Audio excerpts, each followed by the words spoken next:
आइए भक्तों, आज सुनते हैं श्रावण माह महात्म्य 5वां अध्याय की कथा।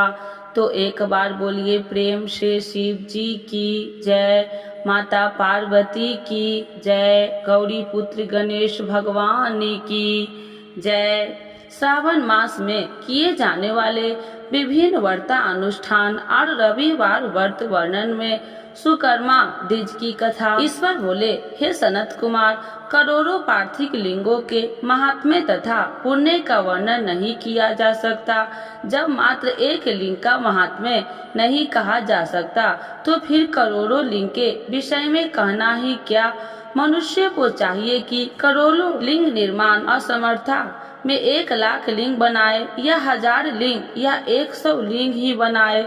यहाँ तक कि एक लिंग बनाने से भी मेरी आशीर्वाद मिल जाती है। षडाक्षर मंत्र से 16 उपचारों के द्वारा भक्ति पूर्ण मन से भगवान शिव की पूजा करनी चाहिए।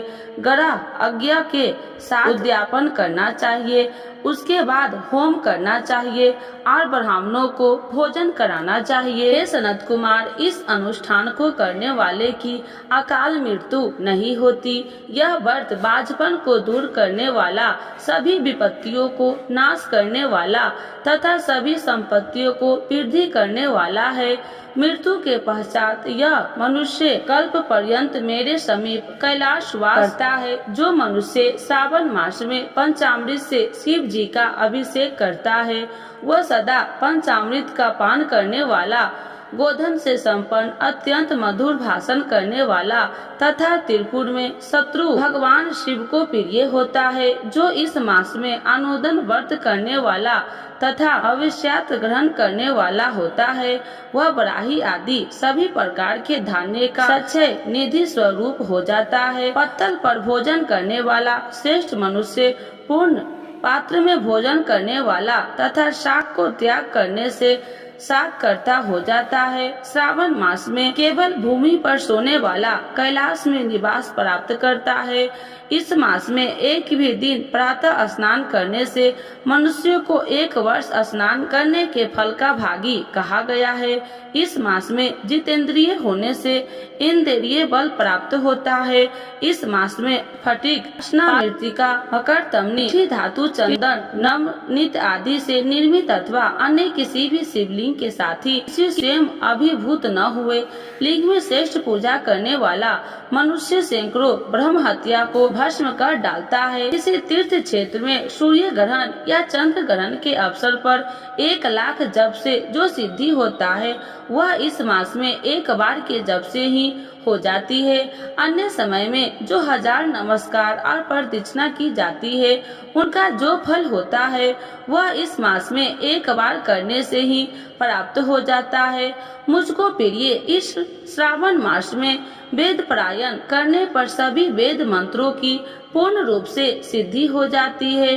श्रद्धा युक्त होकर इस मास में 1000 बार पुरुष सूक्त का पाठ करना चाहिए अथवा कलयुग में उसका 100 गुना पाठ करना चाहिए अथवा वर्ण संख्या का 100 गुना पाठ करना चाहिए अथवा वह करने से असमर्थ हो तो आलस्यहीन होकर मात्र 100 पाठ करना चाहिए। ऐसा करने वाला मनुष्य ब्रह्म हत्या आदि पापों से मुक्त हो जाता है, इसमें कोई संदेह नहीं है। गुरु पत्नी के साथ संगजन्य पाप के लिए यही महान प्रायश्चित है। इसके समान पुण्य पद, पवित्र तथा पाप नाशक कुछ भी नहीं है। पुरुष सूक्त के जप के बिना इस मास में एक भी दिन व्यतीत नहीं करना चाहिए।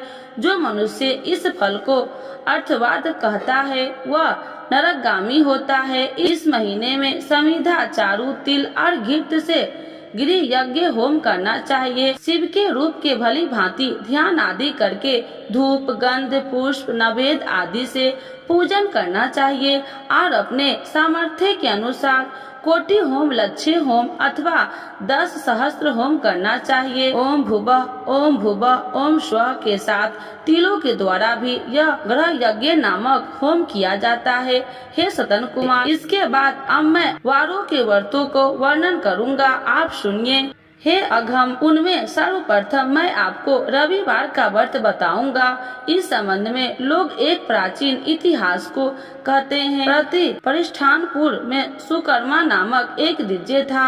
वह दरिद्र कृप तथा भिक्षावर्ती में लगा रहता था। एक बार वह धान्य मांगने के लिए घूमते घूमते नगर में गाय उसने किसी एक गृहस्थ के घर में मिलकर रविवार को उत्तम व्रत करती हुई स्त्रिया को देखा। तब उसे देख के वे स्त्रियां परस्पर कहने लगी कि इस पर पूजा विधि को शीघ्रता पूर्वक छिपा लो। इस पर वह वृप उन स्त्रियों से बोला, हे श्रेष्ठ स्त्रियों, आप लोग इस व्रत को क्यों छिपा रही हो? समान चित्त वाले सज्जनों के लिए परमार्थ की स्वार्थ है। मैं दरिद्र तथा दुखी हूँ। इस श्रेष्ठ व्रत को सुनकर मैं भी इसे करूँगा। अतः आप लोग इस व्रत का विधान व फल अवश्य बताइए।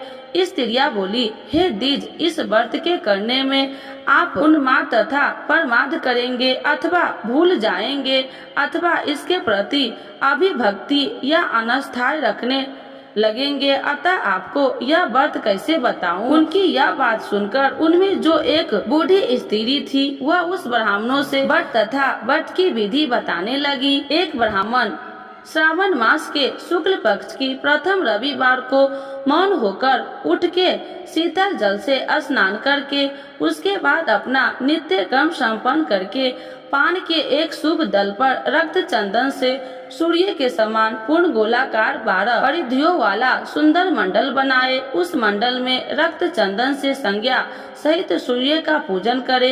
उसके बाद घुटनों के बल भूमि पर झुककर 12 मंडलों पर अलग अलग रक्त चंदन तथा जापा कुसुम से मिश्रित अर्घ श्रद्धा भक्ति पूर्वक सूर्य को विधिवत प्रदान करे और लाल अक्षत जपा कुसुम तथा अन्य उपचारों से पूजन करे। उसके बाद मिश्री से युक्त नारिकेल के बीच का नैवेद्य अर्पित करके आदित्य मंत्रों से सूर्य की स्तुति करे और श्रेष्ठ 12 मंत्रों से 12 नमस्कार तथा परिदर्शना करे। उसके बाद 6 तंतुओं से बनाए गए सूत्र से 6 ग्रंथियां बनाकर देशव सूर्य को अर्पण करके उसे अपने गले में बांधे। पुनः 12 फलों से युक्त यावन ब्राह्मणों को प्रदान करे। इस व्रत की विधि को किसी के सामने नहीं सुनाना चाहिए। हे वृप, इस विधि से व्रत के किए जाने वाले धनहीन व्यक्ति धनवान प्राप्त करता है, पुत्रहीन व्यक्ति पुत्र प्राप्त करता है, कोढ़ी कोढ़ से मुक्त हो जाता है, बंधन में पड़ा व्यक्ति बंधन से छूट जाता है, रोगी व्यक्ति रोग से मुक्त हो जाता है। हे विपेंद्र, अधिक कहने से क्या प्रयोजन? साधक जिस जिस अभिष्ट की कामना करता हो वह इस व्रत के प्रभाव से उसे मिल जाता है। इस प्रकार सावन के 4 रविवारों और कभी कभी 5 रविवारों में इस व्रत को करना चाहिए। इसके बाद व्रत की संपूर्णता के लिए उद्यापन करना चाहिए। हे विपेंद्र, आप भी इसी प्रकार करें, इससे आपकी सभी कामनाओं की सिद्धि हो जाएगी। इसके बाद उन पवित्रताओं और नमस्कार करके वह ब्राह्मणों अपने घर आ गया। उसने जैसा सुना था उसी विधि से उस संपूर्ण व्रत को किया और अपनी दोनों पुत्रियों को भी वह विधि सुनाई। उस व्रत के सुनने मात्र से शिव जी के दर्शन से तथा उनके पूजन के प्रभाव से वे कन्याएं देवांगानों के सहृदय हो गई। उसी समय से उस ब्राह्मण के घर में लक्ष्मी ने प्रवेश किया और वह अनेक उपायों और नियमित से धनवान हो गया। किसी दिन उस नगर में एक राजा ने ब्राह्मण के घर से होकर राजमार्ग से जाते समय खिड़की में करी उन दोनों सुंदर तथा अनुपम कन्याओं को देख लिया। तीनों लोकों में कमल, चंद्रमा आदि जो भी सुंदर वस्तुएं हैं उन्हें वो दोनों कन्याएं अपने शरीर में अव्यर्थों से कृष्ट कर रही है। उन्हें देखकर राजा मोहित हो गए और क्षण भर के लिए वही खड़े हो गए।